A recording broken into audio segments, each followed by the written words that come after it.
Ruby Bridges was born on September 8, 1954, in Tylertown, Mississippi, to Avon and Lucille Bridges as the oldest of four kids.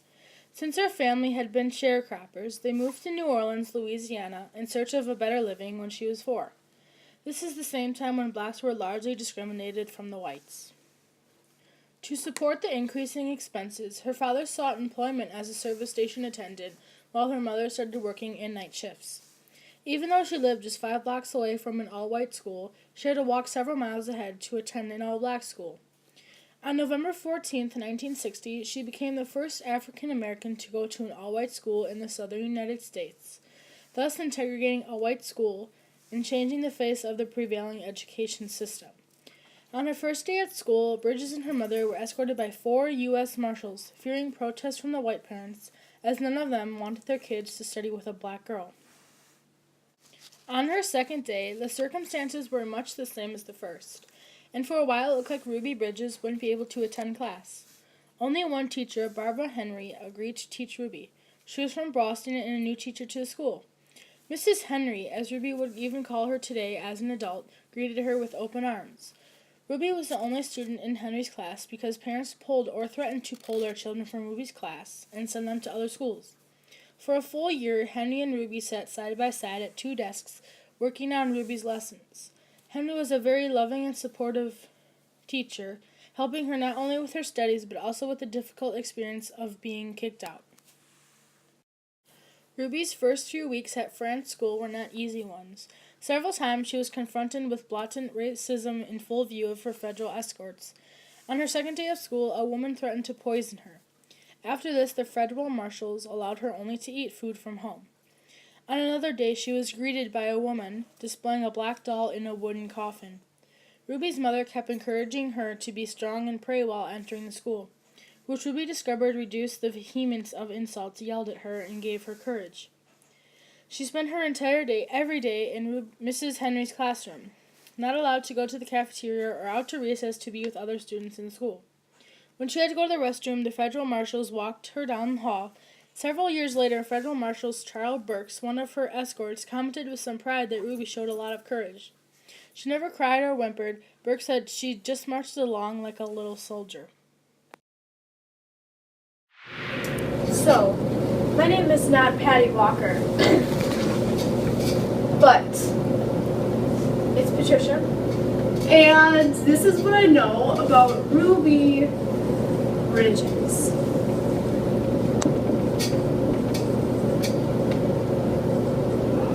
She was a little African-American girl who tried to go to an all-white school, and there was a lot of controversy between the citizens and the kids that were there. A bunch of people took their white kids out of school just because Ruby Bridges was attending for the first time.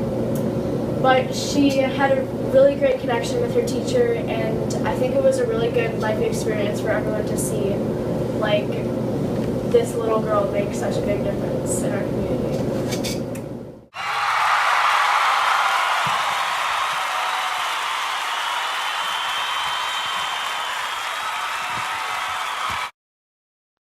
The abuse wasn't limited to only Ruby Bridges. Her family suffered as well. Her father lost his job at the filling station, and her grandparents were sent off the land they had sharecropped for over 25 years. The grocery store where the family shopped banned them from entering. However, many others in the community, both black and white, began to show support in various ways. Gradually, many families began to send their children back to school, and the protests and civil disturbances seemed to subside as the year went on. A neighbor provided Ruby's father with a job, while others volunteered to babysit the 4 children, watch the house of protectors, and walk behind the federal marshals on the trips to school. After winter break, Ruby began to show signs of stress. She experienced nightmares and would wake her mother in the middle of the night seeking comfort. 4 times she stopped eating lunch in her classroom when she usually ate alone. Wanting to be with other students, she would not eat the sandwiches her mother packed for her, but instead hide them in the storage cabinet in the classroom. Soon a janitor discovered the mice and cockroaches who had found the sandwiches. The incident led Mrs. Henry to lunch with Ruby in the classroom. Ruby started seeing child psychologist Dr. Robert Coles, who volunteered to provide counseling during her first year at France school. He was very concerned about how such a young girl would handle the pressure. He saw Ruby once a week either at school or at her home. During these sessions, he would just let her talk about what she was experiencing. Sometimes his wife came too, and like Dr. Coles, she was very caring toward Ruby. Coles later wrote a series of articles for Atlantic Monthly, and eventually a series of books on how children handle change, including a children's book on Ruby's experience. Near the end of the year, things began to settle down. A few while children in Ruby's grade returned to school. Occasionally, Ruby got the chance to visit with them. By her own recollection, many years later, Ruby was not aware that the extent of the racism that erupted over her attending school. But when another child rejected Ruby's friendship because of her race, she began to slowly understand. By Ruby's second year at France school, it seemed everything has changed. Mrs. Henry's contract wasn't renewed, and so she and her husband returned to Boston. There were also no more federal marshals. Ruby walked to school every day by herself. There were other students in her second grade class, and school began to see full enrollment again. No one talked about the past year. It seemed everyone wanted to put the experience behind them. Ruby Bridges finished grade school and graduated from the integrated Francis T. Nicholas High School in New Orleans. She then studied travel and tourism in the Kansas City Business School and worked for the American Express as a world travel agent. In 1994, Ruby married Malcolm Hall in New Orleans and later became a full-time parent to their 4 sons. In 1993, Ruby Bridges' youngest brother, Malcolm Bridges, was murdered in a drug-related killing. For a time, Ruby looked after Malcolm's 4 children, who attended William Frantz School. She began to volunteer at the school 3 days a week and soon became a parent community liaison. The coincidence of all this to have her brother's death bring her back to her elementary school, where so much had taken place. Ruby didn't escape, but she wasn't sure why all this happened. In 1995, she got her answer. Robert Coles, Bridges' child psychologist, published a book on this time with her entitled The Story of Ruby Bridges. Soon after, Barbara Henry, her teacher the first year at Friends School, contacted Bridges and they were reunited on the Oprah Winfrey Show.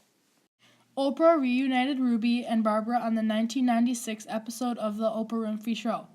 She actually taught me the lesson that I say Dr. King taught all of us. Ruby says, even though she was white and she looked exactly like the people outside the school, she showed me her heart. With Bridges' experience as a liaison at the school and her reconnection with influential people in her past, she began to see a need for bringing parents back into the schools to take a more active role in their children's education. In 1999, Bridges formed the Ruby Bridges Foundation headquarters in New Orleans. The foundation promotes the value of tolerance, respect, and appreciation of all differences. Through education and inspiration, the foundation seeks to end racism and prejudice. As its motto goes, racism is a grown-up disease and we must stop using our children to spread it. In 2007, the Children's Museum of Indianapolis unveiled a new exhibition documenting Bridges' life along with the lives of Anne Frank and Ryan White. By taking that first step into an all-white school at such a young age, Ruby Bridges made a lasting impact on American society. She paved a path for future generations of black students and was an inspiration to people of all ages. Towards the end of her first year of elementary school, everything was normal. There was no angry protesters outside the school, and she no longer had to be escorted by marshals. She even got to talk to some of the other students at the school. The reason that schools are integrated nowadays is because of the brave steps that these black leaders took when given the chance. As a member on the civil rights movement, Ruby Bridges made a huge impact on society. Today's schools are fully integrated. Restaurants serve all races. Drinking fountains are both for black and whites use, and both black and whites can use the same bathroom. These are just a few of the differences between the 1950s society and today's society. Today, segregation is illegal in America and no longer happens. A large amount of racism has left our society, however, not all of it has been eliminated. Hopefully, one day racism will be such a subject only spoken about in history textbooks.